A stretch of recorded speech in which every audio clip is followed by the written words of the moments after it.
Paano mo malalaman kung successful ang meeting ng alaga mong ibon? Tara, panoorin mo to.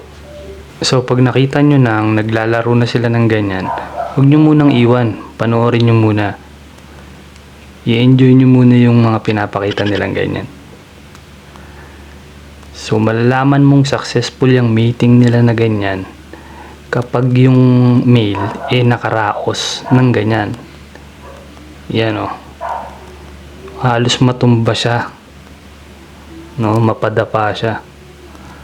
Yun yung indication na successful yung mating nila. Ayan po.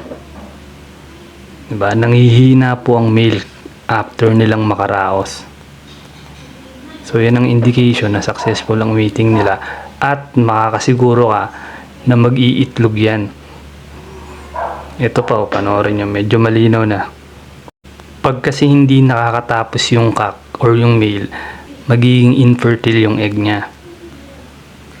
Meron pa yan, isa pa, Alps 1 naman. Yung ibang pair, minsan, nahayaan ka nilang manood sa kanila eh.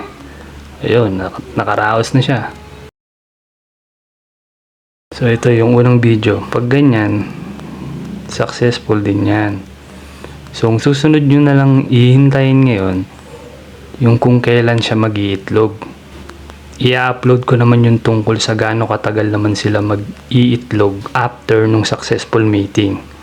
So, follow nyo ako para makita nyo yung video na yun.